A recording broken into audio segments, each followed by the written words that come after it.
Hi everyone, welcome to my channel. I'm Sarah and in today's video I am rock painting an owl with POSCA paint pens. Now this video is not sponsored and I will put all the items in the description box below. This video suggestion came from Khakishut, who asked, could you do some owls please? So thank you for the suggestion, I hope you enjoy the video. And don't forget, if you have an idea for a future video, pop it in the comments section below, and if you like this video, please give it a thumbs up, comment and subscribe to my channel, and hit the bell icon too so you don't miss out on any future videos. So your support really means a lot to me and helps my channel out a lot. So I really appreciate all those thumbs up and those comments as well. So POSCA paint pens are not something I've used before, but I've really been excited to try them out. So I bought a pack of 16 colours of the Ultrafine tip, which is the 1MR that I'm just showing you here, which I thought would be good for painting details on rocks or stones. So POSCA paint pens are described as a water-based paint marker, which can write on all types of surface. Included in the 16 pack I bought, there were also 6 metallic colours, which I did set to one side as I didn't really want to use these in my owl painting, but might do a video using those another time. So in addition to the 16 pack, I did also buy a brown paint pen on its own, which I didn't realise at the time had a slightly different nib to it. But this is a 1M size, which is still the size 0.7mm, but it's extra fine and has more of a bullet nib compared to the other ones. So I started off swatching out my colours just to see how they laid down and to get a feel for them and to see how the actual paint colour matched up to the cap, so I could choose then which colours I'd use for my owl. I also grabbed a really small paintbrush and a jar of water as well as some kitchen towel, just because I thought this might be helpful later on, but it's not a branded one, it's really cheap and nothing very exciting. So once I'd done that, it was time to sketch a rough outline of my owl on my stone using a pencil and a small reference picture I'd printed off as a guide. So not having used these paint pens before, I had quite a few questions. So namely, can you mix the colours together to create more colours? How fast does the paint dry? Can you layer colours on top of each other? And once dry, are they permanent? So will the colours wash off? Well, hopefully I'll be able to give you the answers to those questions before the end of the video. So we decided to start with the owl's eye and try and blend the orange and yellow pens together on the stone itself to create a really nice gradient.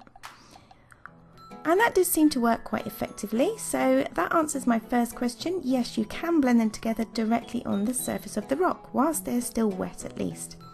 Then I added in the black for the pupil, but it did bleed out a little bit as it was still wet, so I would advise that you wait for the other colours to dry if you don't want this to happen.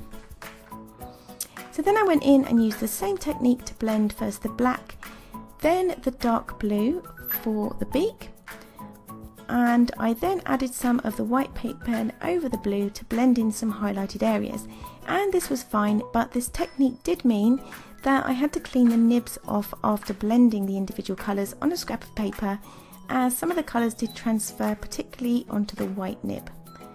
I also used my small paintbrush as well, which helped to smooth out the blending further without adding more colour.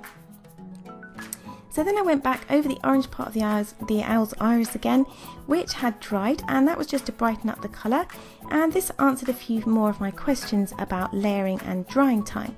So yes, you can layer colour over other colours, and the paint does dry fairly quickly and produces a matte opaque finish. So then it was time to move on to the owl's feathers, and so I started off generally mapping out the lightest and darkest areas before building up the details. This was where the ultrafine nibs of the paint pens really came in useful, because it was pretty easy to control the nib of these paint pens, and the easy flow of paint made fine lines a lot easier than, say, a regular paintbrush would. So I think they'd be great for beginners, but they're also really good fun to experiment with as well. So once I mapped out the colours on the stone to try and get the markings in roughly the right place, I started to use the white paint pen to add some different colours in. So I added white over the black to get a grey colour, and I added white over the brown to get the light sort of peachy colour that I was after. So layering and blending the colours like this was super easy and fun. You just had to remember to wipe the nibs of the pens off after blending these colours together, just to keep them clean for next time.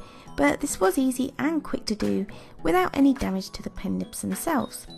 So I will just say at this point that I was going to paint a green background on the stone, but decided against it as it was quite a large area to cover with a fine point nib, and also I quite liked it as it was and didn't want to risk smudging the ink before it dried. I think if I was going to do this again, I might do the background, but I would certainly do it in first, I think. So after I'd mapped out the main colours and blended them on the surface of the stone itself, I then decided to try mixing a few of the colours on my tear-off palette on the side. So I just decided to put in a few more details with those main areas, including areas on the ear, and just kind of use perhaps my small paintbrush just to fill in a few details and kind of make sure that I'd got in the whole of the surface of the stone covered up as well, because this was really important that it would look realistic and as near to the reference picture as possible. So I'm just finishing off filling out and mapping out those main areas and just kind of swapping between using the white, the black and the brown to get those variety of colours. So the brown itself wasn't exactly the right colour, but when I added the white in varying degrees and amounts, it did produce that kind of creamy peachy brown colour that I was after. And it was really good to be able to experiment with these sorts of things as well, because all these different colours and layers help to make the owl look that much more realistic. And if you made a mistake, it was possible just to layer over it once it was dry. So in that way as well, the pens are really good for experimenting with, and also for people who perhaps aren't too confident to use a paintbrush or acrylic paint. So it's a really nice way to get started with something fun. So this is my palette on the right hand side, and as I said, I just decided to grab that really small fine paintbrush and mix a couple of those colours together. So I just put a really small amount of water onto that small paintbrush, blended those two colours together, and then almost added like a glaze, and that was really useful just to add some final details and a bit of shading as well in under the eye area, as you can see I'm doing there.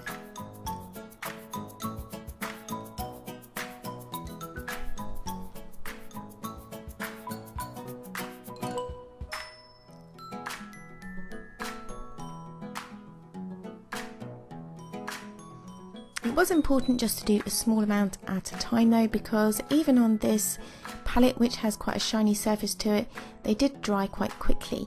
But it was a really nice way of just adding a few more details without actually changing any vast areas of colour or anything like that. And that's what experimentation is all about. So far as the other questions I had regarding their permanence once dries, I had to look this information up on the Uniball website, which was actually really informative. So I found out that the paint pens are fade proof and water resistant once dry, and can be made permanent using a few different methods, and that depended on the surface you're working on. So for example, if you were using porcelain or glass surfaces, you'd need to bake them in the oven at 160 degrees for 45 minutes and then varnish them. Stones and rocks weren't mentioned specifically, so I think I would probably just add a clear layer of varnish if I was going to try and preserve the surface of my rocks. I wouldn't want to advise you to bake them in the oven and then have something terrible happen, but certainly with things like terracotta, the instructions were also to bake these as well. But go and check that out if you want to go and see it for yourself. But anyway, we're just coming to the end of the owl rock painting. I have had such a lot of fun with this one, and I hope you've enjoyed watching it as well. It didn't take me too long at all, and it really was just fun to experiment and try something new. So I hope you've enjoyed it too. If you have, don't forget to give this video a big thumbs up, comment and subscribe, and don't forget, if you've got any ideas for any future videos, then let me know of those too. So here he is all finished, and I'm pretty pleased with how he turned out. So thanks for watching, and I'll see you in the next video. Bye!